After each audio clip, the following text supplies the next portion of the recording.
notice writing আমি কিয় কৰো আৰু notice writing কেনেকৈ কৰিব লাগে আৰু notice writing আমাৰ ফৰমেটটো কি হয়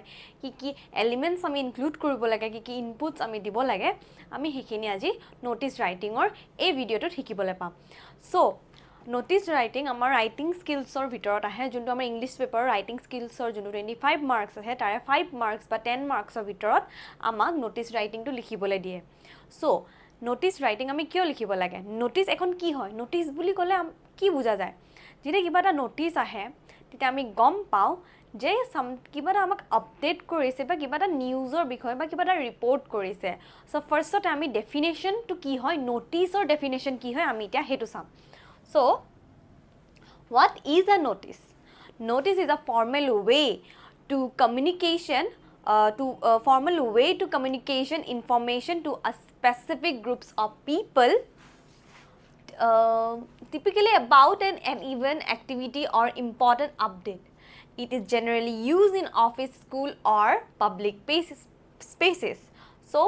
notice ki hoy is a formal way to provide information or communicate information to a specific group or to a special groups of people or to a specific groups of peoples to a specific groups of people about an event activity or important updates so amak notice e ki kore amak updates diat help kore plus amak information provide kore regarding some events or incidents or যেনেকৈ ধৰক আপোনালোকৰ কিবা programme পাতিছে স্কুলত so আমাক স্কুলত যেটা programme পাতিবলৈ হয় আমি কেনেকৈ গম পাওঁ আমি কি থ্ৰু দি গম পাওঁ যে স্কুলত এবাৰ এনুৱেল ফাংচন হ'বলৈ গৈ আছে এইটো তাৰিখে আমি কেনেকৈ গম পাওঁ আমাক নোটিছ দিয়ে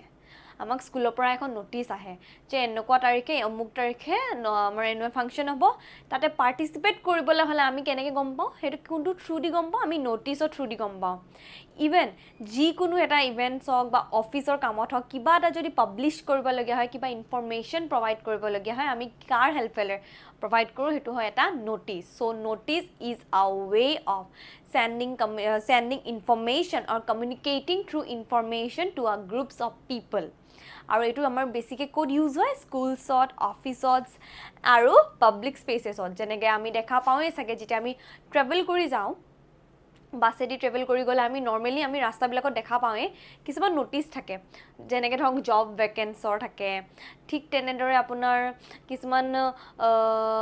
ক্লাसेस বিলাকৰ কিছুমান থাকে আপোনালোকৰ ভাল কোচিংৰ থাকে কিছুমান এনেকুৱা ধৰণৰ নোটিছ আহে বাট আমাৰ উইদিন অফিসত কোনটো সময়ত কি হ'ব কি পাতিব বা স্কুলছত কি সময়ত কি প্ৰগ্ৰাম পাতিব এইটো দিনত আমাৰ পেৰেন্টস মিট আছে বা তেনেকুৱা ধৰণৰ কিছুমান ইনফৰমেশন আমি নোটিছৰ থ্ৰু দি গম পাওঁ সো ওভাৰঅল আমি যদি চাবলৈ যাওঁ নোটিছ কি হয় আমাক এটা ইনফৰমেশন প্ৰভাইড কৰাৰ এটা ৱে হয় যোনটো পৰা আমি গম পাওঁ যে কি হ'বলৈ গৈ আছে কি হ'ব আৰু আমি কেনেকৈ কৰিব লাগিব হেখিনি কাম সো নোটিছখন লিখাও এটা ফৰমেট আছে সেই ফৰমেটটো মতে আমি নোটিছখন লিখিব লাগিব সেই ফৰমেটটোত বহালেহে আমাৰ এখন নোটিছ হিচাপে গণ্য কৰা হ'ব so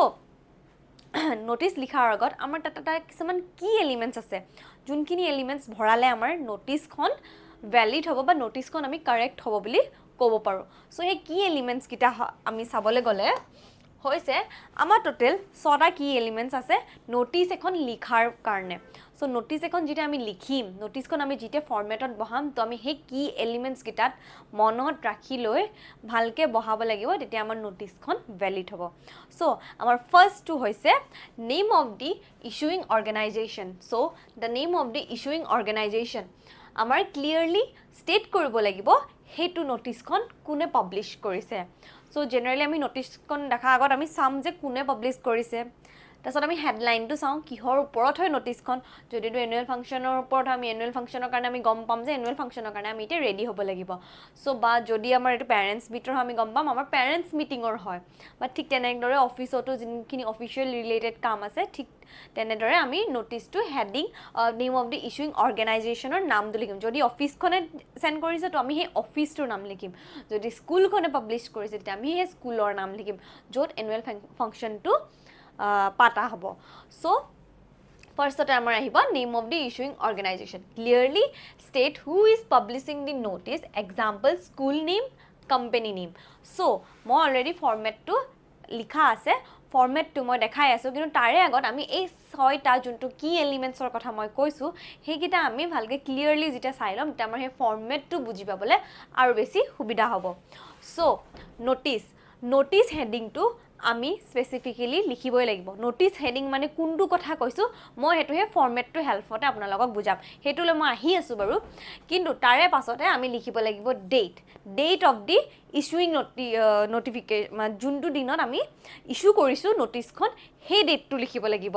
when the notice was issued যোনটো ডেটত আমি নটিচখন লিখিছোঁ যদি মই আজি লিখিছোঁ তেতিয়াহ'লে মই আজিৰ তাৰিখটো লিখিম আৰু যিহেতু এক্সামৰ দিনত অলৰেডি দিয়াই থাকিব কুৱেশ্যনত কিহৰ ওপৰত নটিচটো লিখিব লাগিব বা কি ইনপুটছ দিব লাগিব তেতিয়া আমি এক্সামৰ দিনটোৱে নটিচটোৰ সেই ডেটটোৱে আমি নটিচখনত লিখিম চ' আমাৰ এতিয়া 4 নম্বৰ এলিমেণ্টটো হৈছে subject and the heading subject নটিচখন কিহৰ কাৰণে হয় নটিচখন কিহৰ ওপৰত হয় যদি এইটো এনুৱেল ডে ফাংচন হ'ব তেতিয়াহ'লে দ্য এনুৱেল ডে ফাংচন বা the 5th annual day function বা 30th এনুৱেল ডে ফাংচন যদি সেইটো আপোনাৰ পাৰ্চ লছ বা কাৰোবাৰ আমব্ৰেলা লষ্টৰ ওপৰত the lost of the umbrella তেনেকৈ আমিও নটিচ আমি এখনো দিব পাৰোঁ প্লাছ আপোনাৰ যেনেকৈ ধৰক কিবা কোম্পানীৰ ৰিলেটেড কিবা কাম হওক তেতিয়া সেইটো হেডিং থাকিব বা পেৰেণ্টছ মিট যদি থাকে আমি সেই পেৰেণ্টছ মিটটো হেডিং লিখিম এটা বস্তু লক্ষ্য কৰিব এইটো হেডিং আৰু নেম অফ দি ইছুইং অৰ্গেনাইজেশ্যনৰ যোনটো আমাৰ হেডিং হ'ব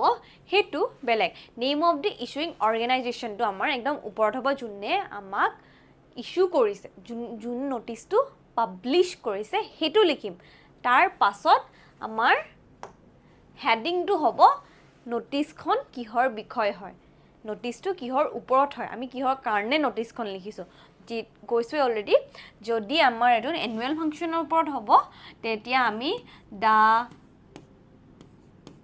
ধৰক 5th এনুৱেল ফাংচন বা এনুৱেল ডে সেনেকৈ লিখিম বা যদি এইটো পেৰেণ্টছ মিটৰ হ'ব পেৰেণ্টছ টিচাৰ মিট এনেকৈ লিখিম হেডিঙত পেৰেণ্টছ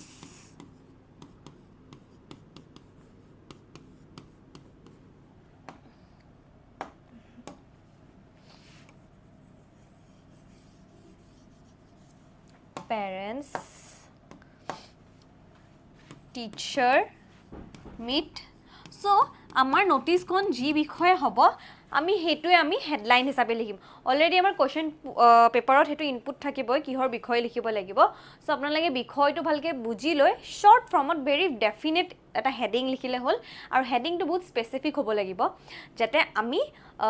হেডলাইনটো চাই আমি গম পাওঁ যে নটিচখন কিহৰ ওপৰত হয় চ' এইখিনি কিছুমান বস্তু বহুত বেছি স্পেচিফিক হ'ব লাগিব আৰু ডেফিনেট হ'ব লাগিব ডিছক্ৰিপটিভ হ'ব লাগিব প্লাছ দ্য বডিটো আমাৰ বহুত বেছি ডাঙৰো কৰিব নালাগে আমি একো নিজৰ ফালৰ পৰা নিজৰ ভিউ পইণ্টছ বা একো লিখিব নালাগে জাষ্ট এইটো বস্তু মনত ৰাখিলে হ'ল ছেকশ্যন কণ্টেইনছ দি ক'ৰ ইনফৰমেশ্যন মেইনলি আমাৰ ক'ৰ ইনফৰমেশ্যনটো যেনেকৈ টাইম কোনটো সময়ত সেই প্ৰগ্ৰেমটো হ'ব কিমান সময় কিমান মানুহ লাগে বা কিমান সময়ত আহি পাব লাগিব বা কি কৰিব লাগিব জাষ্ট এটা ডেফিনেট ইনফৰমেশ্যন তাতে আমি কি কৰিবলৈ যাম কোন আহিব কিমান কি কৰিম নিজৰ ভিউ পইণ্টছ ইনক্লুড কৰা কোনো দৰকাৰ নাই নটিচ এখন বহুত সৰু থাকে জাষ্ট পঢ়িলে আমি ৰাফ এটা মানে আপোনাৰ বহুত সৰু হয় ডেফিনেট হয় স্পেচিফিক হয় আপোনাৰ যেনেকৈ ধৰক যেতিয়া আমি পঢ়িম ধৰক এতিয়া পেৰেণ্টছ টিচাৰ মিটৰ ওপৰত যেতিয়া পঢ়িম আমি পঢ়িলেই গম পাম যে অ'কে এইটো টাইমত পেৰেণ্টছ টিচাৰ মিট হ'ব ইমান টাইমত হ'ব অমুকটো ৰুমত হ'ব ইমানখিনি টাইমৰ পৰা আমি ইমানখিনি কণ্ডাক্ট কৰিম ইয়াৰ পাছত আমি এইখিনি কৰিম জাষ্ট সিমানে তাৰে বাহিৰে আৰু এক্সট্ৰা আমি একো এড কৰিব নালাগে নিজৰ ভিউ পইণ্ট যেনেকৈ ধৰক ষ্টুডেণ্টছ আহিব লাগিব পেৰেণ্টছে তেনেকুৱা কৰিব লাগিব সেনেকুৱা কৰিব পেৰেণ্টছে কি কৰিব লাগিব আমি অলৰেডি সেই মিটিংখনত কমেই আমি এক্সট্ৰাকৈ সেই নটিচখনত ক'ব নালাগে জাষ্ট দ্য ডেফিনেট ইনফৰমেশ্যন যেনেকৈ টাইম প্লেচ আৰু